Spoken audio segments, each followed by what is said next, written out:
Prime Minister Narendra Modi addresses the Summit for Democracy hosted by US President Joe Biden, says the India story has one clear message to the world that democracy can deliver, it has delivered and it will continue to deliver, moves global norms for emerging technologies such as social media and cryptocurrencies.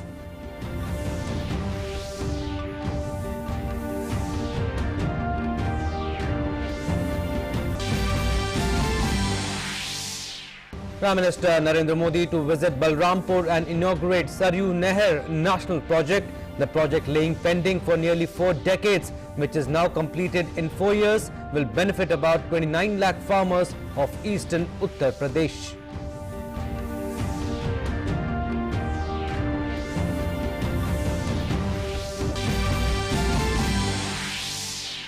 President Ramnath Kovind to review the passing out parade of 149 regular and 132 TG courses in Indian Military Academy, Dehradun today.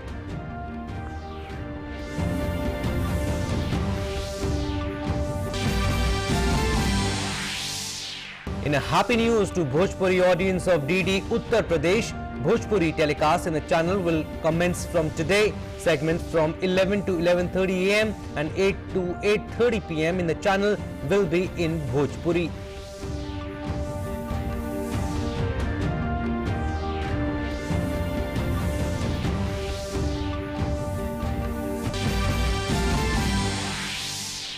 And in international news, US imposes extensive human rights related sanctions on people and entities related to China, Myanmar and North Korea.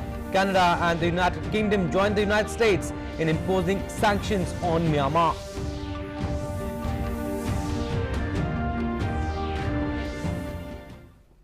Very good morning, I'm Abhishek Mahajan. Let's start with our top story. Prime Minister Narendra Modi will visit Balrampur in Uttar Pradesh today. He will inaugurate the Saryu Nehar National Project there. The Saryu Nehar National Project has been built with a total cost of more than rupees 9,800 crore, out of which more than rupees 4,600 crore was provisioned in the last 4 years. The project also involves interlinking of 5 rivers, Ghagra, Saryu, Rapti, Banganga and Rohini to ensure optimum usage of water resources of the region. More in this report. Prime Minister Narendra Modi will be visiting Balrampur in Uttar Pradesh to inaugurate the Saryu Nehar National Project on Saturday. Work on the project started in 1978, but due to the lack of continuity of budgetary support, interdepartmental coordination and adequate monitoring, it got delayed and was not completed even after nearly 4 decades. The renewed focus on the project has resulted in the project being completed in only about 4 years. जो परियोजना 78 करोड़ की केवल थी, बढ़ते बढ़ते उसकी लागत 9,802 करोड़ हो गई और देखते देखते पिछले 50 सालों में जो काम नहीं हो पाया था वो 5 साल में मोदी और योगी सरकार ने करके दिखाया है. In 2016, the project was brought under Pradhan Mantri Krishi Sinchai Yojana with a target to complete it in a time-bound manner. In this endeavor, innovative solutions are found for a new land acquisition, to construct new canals and fill the critical gaps in the project, and also for resolving the pending litigation related to the previous land acquisitions. The Saryu Nehar National Project has been built with a total cost of more than 9,800 crore rupees, out of which more than 4,600 crore rupees was provisioned in the last 4 years. The project also involves interlinking of 5 rivers, Ghagra, Saryu, Rapti, Banganga and Rohini, to ensure optimum usage of water resources of the region. The project will provide assured water for irrigation of over 14 lakh hectares of land and benefit about 29 lakh farmers of over 6,200 villages. Newsline Desk, DD India. And Prime Minister Narendra Modi on Friday took to Twitter on this project and he said, I quote, "You would be shocked to know that work on the Saryu Nehar National Project began in 1978, but for decades the project was never completed. Costs increased and so did people's woes. A project that was incomplete for 4 decades has been finished in 4 years." He further tweeted that the swift work on the Saryu Nehar National Project during the last 4 years is in line with government's commitment to complete long pending projects and also harness country's water resources for the benefit of farmers and to further ease of living. Democracy can deliver, democracy has delivered and democracy will continue to deliver, That, in a nutshell, was the import of Prime Minister Narendra Modi's address to the Summit for Democracy on Friday. India was among 100-odd countries invited to the summit, which was hosted by US President Joe Biden. Prime Minister Modi invoked India's rich and ancient democratic tradition to hard sell the benefits of democratic order to people around the world. He said India would be happy to share its expertise in holding free and fair elections. Take a listen to the full speech. Excellencies, Namaskar. I am proud to represent the world's largest democracy at this summit. The democratic spirit is integral to our civilizational ethos. Elected Republican city-states such as Lichvi and Shakya flourished in India as far as 2,500 years back. The same democratic spirit is seen in the 10th century Uttar Merur inscription that codified the principles of democratic participation. This very democratic spirit and ethos had made ancient India one of the most prosperous. Centuries of colonial rule could not suppress the democratic spirit of the Indian people. It again found full expression with India's independence and led to an unparalleled story in democratic nation building over the last 75 years. It is a story of unprecedented socio-economic inclusion in all spheres. It is a story of constant improvements in health, education, and human well-being at an unimaginable scale. The India story has one clear message to the world that democracy can deliver, that democracy has delivered, and that democracy will continue to deliver. Excellencies, the structural features like multi-party elections, independent judiciary, and free media are important instruments of democracy. However, the basic strength of democracy is the spirit and ethos that lie within our citizens and our societies. Democracy is not only of the people, by the people, for the people, but also with the people, within the people. Excellencies, different parts of the world have followed different paths of democratic development. There is much we can learn from each other. We all need to constantly improve our democratic practices and systems. And we all need to continuously enhance inclusion, transparency, human dignity, responsive grievance redressal, and decentralization of power. In this context, today's assembly provides a timely platform for furthering cooperation among democracies. India would be happy to share its expertise in holding free and fair elections and enhancing transparency in all areas of governance through innovative digital solutions. We must also jointly shape global norms for emerging technologies like social media and cryptocurrencies, so that they are used to empower democracy, not to undermine it. Excellencies, by working together, democracies can meet the aspirations of our citizens and celebrate the democratic spirit of humanity. India stands ready to join fellow democracies in this noble endeavor. Thank you. Thank you very much. President Ramnath Kovind, who reached Dehradun on Friday evening, will review the passing out parade of the Indian Military Academy this morning. Yesterday, Governor Gurmeet Singh received the President on his arrival at airport in Dehradun. From there, President went to GTC helipad in the cantonment of the city by helicopter late evening. Speaker of State Assembly Prem Chand Agarwal and Chief Secretariat S.S. Sandhu welcomed the President at the helipad. Cabinet Secretary will hold a review meeting on COVID at around 2:30 p.m.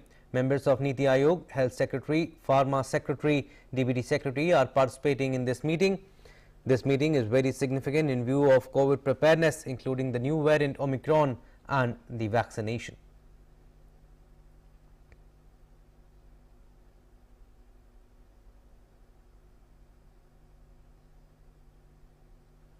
Omicron cases have been reported from 59 countries from across the world now. The UK, Denmark and South Africa remain the top 3 countries with the highest Omicron cases in the world. In India, 2 more cases of Omicron were confirmed from Jamnagar in Gujarat on Friday, while 7 more new cases of Omicron were reported in Maharashtra. Now the figure of total Omicron cases have risen to 32 in the country. The Health Ministry said that most of the cases detected so far have reported mild symptoms.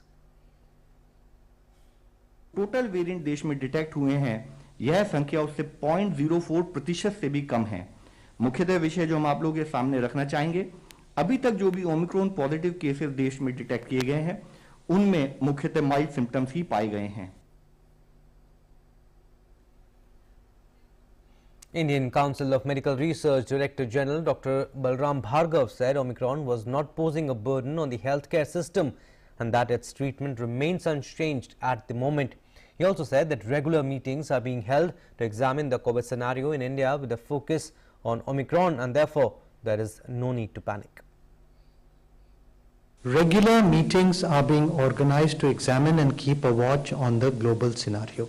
Regular meetings are being held to examine the COVID scene in India with a focus on Omicron, and care is being taken, and we need your help, to not spread panic. Communication is being planned accordingly, and district level restrictions to be implemented where the test positivity rate is more than 5%, and those districts remain very small in number, around 25-26 only. Niti Aayog member Dr. V.K. Paul expressed concern over decline in the use of face masks in the country. He said both vaccine and mask are important in the fight against the pandemic. हम लगभग उसी position पे आज पहुंच गए हैं जैसे कि ये जो सर्ज आई थी हमारी उसके शुरुआत में थे, मार्च में, फरवरी में। हम उससे भी इनफैक्ट नीचे हैं अकॉर्डिंग टू दिस एस्टिमेट। तो इन अ वे हम एक डेंजर जोन में फिर आ गए हैं technically speaking. From this point of view, from a protection capability, from the point of view of the protection capability, we are now operating at a low level and unacceptable level and a risky level. Science community warn कर रही है, WHO warn कर रहा है कि ये time वो नहीं आया है कि जब हमने मास्क को हटा देना है। In Maharashtra, as per the recent report from National Institute of Virology, 7 new Omicron cases have been reported from the state, 3 from Mumbai and 4 from Pimpri-Chinchwad Municipal Corporation. Due to this, total of Omicron positive cases in the state has increased to 17. The 3 patients from Mumbai reported on Friday are male of 48, 25 and 37 years of age, having recent history of travel to Tanzania, UK and South Africa, Nairobi. Other 4 patients from PCMC are contacts of Nigerian women who has already been confirmed as an Omicron case in previous reports. Out of 7 patients reported yesterday, 4 have been vaccinated. 1 patient has received a single dose of the vaccine, while 1 patient has not been vaccinated. 1 patient is 3.5 years old, so not eligible for the vaccination, and 4 patients are asymptomatic, while 3 patients have mild symptoms. Talking about the vaccination coverage, India's COVID-19 vaccination coverage has reached nearly 132 crore landmark. Cumulatively, 131 crore 90 lakh 73,072 beneficiaries have been vaccinated so far. More than 68 lakh 63,000 vaccine doses were administered till 7 p.m. on Friday. That is the 329th day of the vaccination program.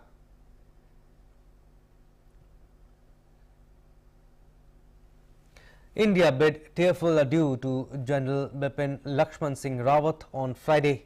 The late Chief of Defence Staff and his wife were cremated on a single pyre with full military honours. Their daughters, Kritika and Tarini, performed the last rites. General Rawat's final farewell was an emotional one. Thousands thronged the route taken by General Rawat's funeral procession to pay last respects.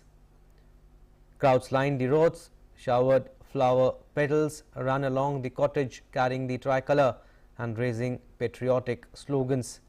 The nation mourns an irreparable loss, the loss of a hero, a decorated officer who served his nation until his last breath.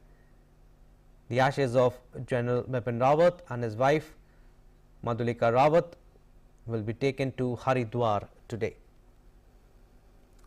And good news for Bhojpuri audience of DD Uttar Pradesh. Doordarshan Uttar Pradesh will start broadcasting many programs daily in Bhojpuri from today. Information and Broadcasting Minister Anurag Singh Thakur said the Bhojpuri programs will be telecast twice in the morning from 11 a.m. to 11:30 a.m. and 8 p.m. to 8:30 p.m. in the evening.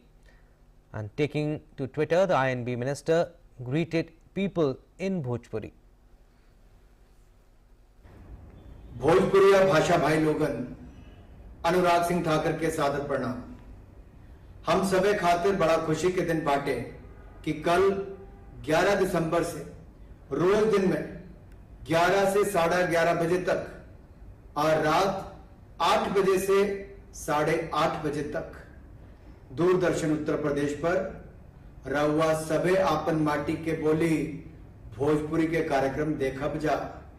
Bhojpuri बोली के मिठास के ता सब केहू कायल बा ओकरे पर जब भोजपुरिया गीत गवनई आपन क्षेत्र के थाती पर आपन सामाजिक सांस्कृतिक मूल्यन के मुताबिक कार्यक्रम देखे के मिली ता ऐसे बड़बर और का बात हो कि हम रउआ सबे के आश्वस्त करत बानी जाकि दूरदर्शन गोरखपुर से जवन भोजपुरी कार्यक्रम प्रसारित होगी ओमे रउआ सबे भोजपुरी माटी के साध गंध जरूर महूस कर आजा। यह अवसर पर हम रउआ सबे के आपन हार्दिक शुभकामनाएं देत बानी जा। जय हिंद, जय Bharat. A group of Hindus and Sikhs flew to New Delhi on a chartered flight from Kabul on Friday carrying the swaroop of Sri Guru Granth Sahib Ji and Hindu religious scriptures from Afghanistan. Copies of the Srimad Bhagavad Gita, Sri Ramcharitmanas, other Hindu holy scriptures and rare manuscripts from the Asamai Mandir in Kabul were brought back by members of Sikh Sangat and Hindu devotees by the special flight. They were received at the New Delhi airport by Union Minister Hardeep Singh Puri, BJP President JP Nadda, BJP Delhi Unit President Adesh Kumar Gupta and BJP leader Manjinder Singh Sirsa. In all, it has brought 10 Indians and 94 Afghans, including members of the Afghan Hindu Sikh minority community. Among the evacuees are 9 children, including 3 infants under Operation Devi Shakti. आदरणीय प्रधानमंत्री मोदी जी ने जो operation देवी शक्ति को चलाया है, जिसके तहत आप सब लोगों का आना यहाँ पर हुआ है उसको भी मैं बधाई भी देता हूं। उसके लिए मैं प्रधानमंत्री जी को बधाई देता हूं और धन्यवाद देता हूं जिन्होंने इस कार्यक्रम के तहत आप सबको यहाँ आने की अनुमति भी दी और गुरु ग्रंथ साहिब को और हमारे महाभारत के ग्रंथों को और हमारे रामायण के ग्रंथों को सभी को मैं विश्वास दिलाता हूं कि उनको आदर पूर्वक, इज्जत पूर्वक यथास्थान पहुंचाने का जिम्मा भी हम सब लोग लेते हैं और उनको हम यथास्थान पहुंचाकर पूरी इज्जत के साथ आगे बढ़ें। Also, BJP leader Manjinder Singh Sirsa thanked the government for this operation. देश के गृह मंत्री जी ने कमिटमेंट की थी कि मैं वीजे ही नहीं बल्कि बाई एयर उन सबको सुरक्षित लेके आऊंगा।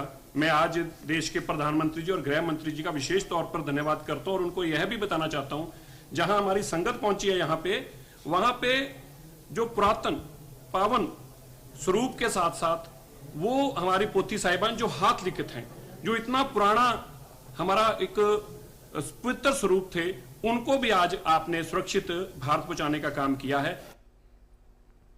India has strongly condemned the barbaric terrorist attack on the convoy of the UN Multidimensional Integrated Stabilization Mission in Mali on 8 December in Bandiagara region in Mali. 7 UN peacekeepers from Togo were killed in the incident. India has extended heartfelt condolences to the bereaved families of the lost ones and wish speedy recovery of those injured in the terrorist attack. Well, in international news now, the United States on Friday imposed extensive human rights related sanctions on dozens of people and entities tied to China, Myanmar, North Korea and Bangladesh, and added Chinese artificial intelligence company SenseTime Group to an investment blacklist. Canada and the United Kingdom joined the United States in imposing sanctions related to human rights abuses in Myanmar, while Washington also imposed the first new sanctions on North Korea under President Joe Biden's administration and targeted Myanmar military entities, among others, in action marking Human Rights Day. Well, let's take an update on the Mexico truck accident. Mexican authorities are working to identify the 55 people killed after a truck overturned on a road in the south of the country. More than 150 people, said to be migrants from Central America, were crammed into the truck's trailer when it overturned in the state of Chiapas. Mexican President Andrés Manuel López Obrador said the nation was hurting after the tragedy. He called on the world to address the root causes of mass migration. The truck was reportedly speeding when it flipped on a sharp bend and hit a pedestrian bridge on a main road leading to the Chiapas state capital, Tuxtla Gutiérrez, on Thursday. Over 50 people, mostly Central Americans, were killed in one of the worst accidents involving migrants who risked their lives to reach the United States. Also, the Mexican Foreign Affairs Minister Marcelo Ebrard is expected to announce a plan to stem migrant smuggling following the accident in the state. Mexico President Andrés Manuel López Obrador has expressed grief over the horror accident. Obrador said he deeply regrets the tragedy and that it is very painful. He also added that it has not been possible to address the root cause of the migratory phenomena. Well, let's now take a look at updates on COVID-19 from across the globe. COVID-19 cases have begun spiraling once again globally. The tally of COVID-19 cases has crossed 26 crore 93 lakh globally, while over 24 crore 22 lakh people have recovered from the virus so far. Over 53 lakh 10,000 people have lost their lives due to the virus so far. And the US continues to remain the worst affected country with the disease, registering more than 5 crore 6 lakh cases and over 8.17 lakh fatalities. And COVID-19 cases are continuously rising all across European nations, with the United Kingdom being the hardest hit in the continent. The UK has more than 1 crore 7 lakh cases of COVID-19, followed by France, where the cases have risen above 81 lakh and 5,000. Germany also registers a spike in the number of cases, with total tally standing above 64 lakh and 63,000. Spain trails behind it, where over 52,90,000 COVID-19 cases have been registered. And UK scientists have warned that 2 doses of a COVID-19 vaccine are not enough to stop someone catching the Omicron variant. Early analysis of UK Omicron and Delta cases showed the vaccines were less effective at stopping the new variant, but a third booster prevents around 75% of people getting any COVID symptoms. After 2 doses of vaccine, particularly more than 3 months after your second dose, there's a much reduced vaccine effectiveness against symptomatic mild infection in the community. What that means is that people who've had 2 doses more than 3 months ago are likely to get infection and transmit infection. What we see is after the booster dose, and that happens quite fast after the booster dose, in early analysis probably at 14 days and even up to just even 7 days, that effect is reversed. And actually what we're seeing is, no matter what your backbone, whether you had Astra or Pfizer, you've got a 70 to 75% vaccine effectiveness for a symptomatic disease. The International Council of Nurses has said that the numbers of nurses around the world are falling further just as the Omicron coronavirus spreads. There is also an imbalance as Western countries step up recruitment of healthcare workers from African and other poorer countries. It further said that many nurses are burned out from the COVID-19 pandemic, and rates of intention to leave within a year have doubled to 20 to 30%. There was already a global shortage of 6 million nurses before the pandemic, and some 4.75 million nurses are due to retire over the next few years. Well, sports story now. The Indian hockey team has reached Bangladesh for the Asian Champions Trophy to be held in Dhaka. This will be the first international tournament for the Indian team after winning the bronze medal at the recent Tokyo Olympic Games. Only 8 players from the Tokyo Olympic team were named in the squad for the Asian Champions Trophy. Some Olympians, including P.R. Srijesh, will not participate in the tournament. India will play their first match against Korea on 14th December. This will be followed by Bangladesh on 15th, arch rivals Pakistan on 17th, Malaysia on 18th December, and Japan on the 19th. Well, that's all we have in this news bulletin. You stay tuned for more news and updates. Namaskar.